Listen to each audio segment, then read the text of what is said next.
আসসালামু আলাইকুম। Hello guys, আশা করি আপনারা সকলেই ভালো আছেন। আলহামদুলিল্লাহ আমিও ভালো আছি। আজ আমি আপনাদের সাথে শেয়ার করব খুব সুস্বাদু মজাদার নতুন একটি রেসিপি। আপনারা তো অনেকেই জানেন শাপলা অনেক রেসিপি করে খাওয়া যায়। আবার আমাদের মধ্যে অনেকেই জানে না যে শাপলা কিভাবে পারফেক্ট স্বাদের রান্না করতে হয়। তাই আজকে আমি আপনাদের সাথে শেয়ার করব খুব সুস্বাদু মজাদার শাপলা চিংড়ি রেসিপি। এটা একবার খেলে খেতে মন চাইবে বারবার। আমার রেসিপিটি যদি ভালো লেগে থাকে একটি লাইক দিয়ে শেয়ার করে দিবেন। দেখুন প্রথমে আমি এখানে শাপলা নিয়ে নিয়েছি। দেখুন শাপলাগুলো বেশ টাটকা টাটকা।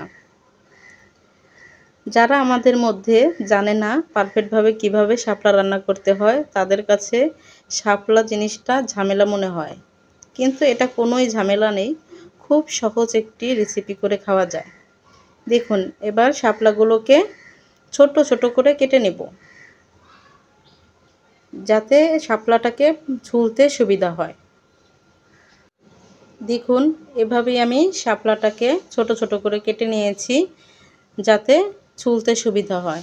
দেখুন শাপলা ছোলা কিন্তু খুবই সহজ। এভাবে ধরে এটার চোকলাটাকে টান দিলেই পুরোটা পরিষ্কার হয়ে যায় একেবারে। দেখলেন কত সুন্দরভাবে পরিষ্কার হয়। দেখুন আরেকটা চুলে দেখাচ্ছি।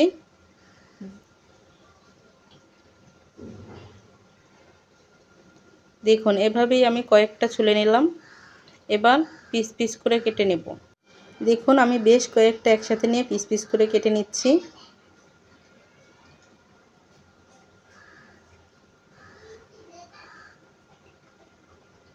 দেখুন এভাবে করে আমি কেটে নিলাম সবগুলো শাপলাকে।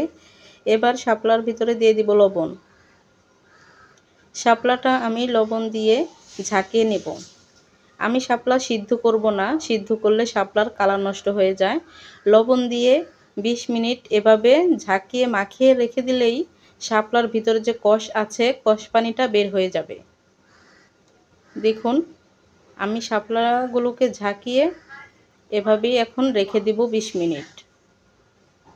দেখুন লবণ দেওয়ার সাথে সাথেই কেমন শাপলাগুলো শরীর ভিজে গেছে, মানে কষ বের হতে শুরু করেছে। দেখুন এবার ফিরে আসলাম 20 মিনিট পর। দেখেই বুঝতে পারছেন শাপলাটা কত নরম হয়ে গেছে। আর দেখুন শাপলার ভিতর থেকে কত পানি বের হয়েছে। এগুলো পুরাটাই কষ পানি। দেখুন শাপলাকে এখন আমি কুসুম গরম পানি দিয়ে ধুয়ে নেব। আমি 2-3 বার ভালো করে পানি দিয়ে ধুয়ে এভাবে চিপড়ে উঠিয়ে নেব, যাতে শাপলার ভিতরে পানি না থাকে। দেখুন আমি শাপলাগুলোকে এভাবে উঠিয়ে নিলাম। এখানে নিয়ে নিয়েছি চিংড়ি মাছ। চিংড়ি মাছগুলোকে আমি কেটে ধুয়ে পরিষ্কার করে নিয়েছি। এবার দিয়ে দিলাম হলুদের গুঁড়া আর দিয়ে দিব মরিচের গুঁড়া। এবার ভালোভাবে মাখিয়ে নেব। দেখুন চিংড়ি মাছগুলোকে যদি এভাবে মাখিয়ে নেওয়া হয় তাহলে কিন্তু ভাজার পর খুব তাড়াতাড়ি সুন্দর একটা কালার আসে। দেখুন এবার চুলায় প্যান বসিয়ে দিলাম, দিয়ে দিলাম তেল। এবার তেলটা গরম হয়ে এলে দিয়ে দিলাম চিংড়ি মাছগুলো। চিংড়ি মাছগুলো দিয়ে ভালোভাবে উল্টে পাল্টে নাড়াচাড়া করে ভেজে নেব। তেলের ওপর চিংড়ি মাছগুলোকে দেওয়া মাত্রই চিংড়ি মাছের কালারটা কি সুন্দর পরিবর্তন হয়ে যাচ্ছে।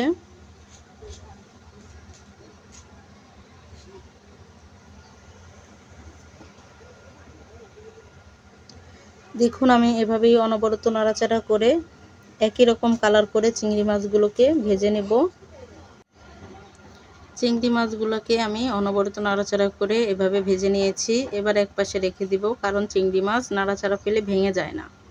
এবার এই তেলেই দিয়ে দিব পেঁয়াজ মরিচ কুচি। দেখুন আমি পেঁয়াজ মরিচ কুচি দিয়ে দিচ্ছি। এবার ভালোভাবে নাড়াচাড়া করে বাদামি করে ভেজে নিব।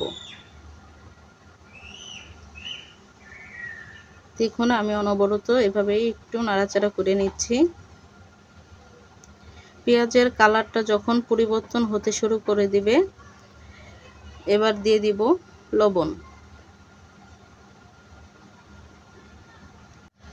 লবণ দিয়ে ভালোভাবে নাড়াচাড়া করে মিশিয়ে নিলাম। এবার দিয়ে দেব আদা বাটা ও রসুন বাটা। আদা রসুন বাটা দিয়ে ভালোভাবে নাড়াচাড়া করে মিশিয়ে নেব।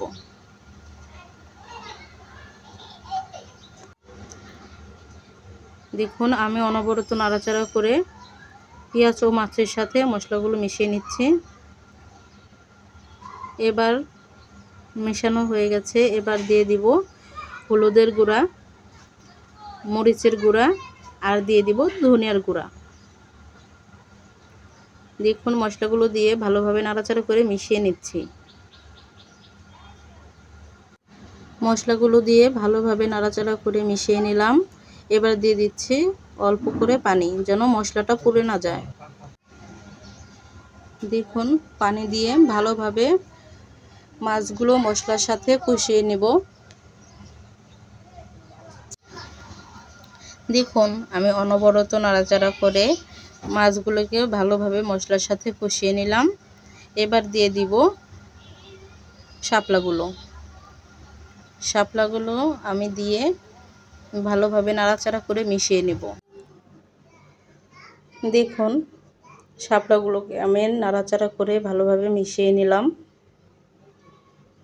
শাপলা থেকে কিন্তু যতটুকু পানি আসলো শাপলার ভিতরে দেখুন পানিগুলো বের হয়ে যাচ্ছে। আমি এখনো কিন্তু পানি ব্যবহার করিনি। দেখুন এই পানির ভিতরেই শাপলাটাকে নাড়াচাড়া করে ভালোভাবে সিদ্ধ করে নেব। দেখুন শাপলাটা এই পর্যায়ে সিদ্ধ হয়ে এসেছে প্রায়।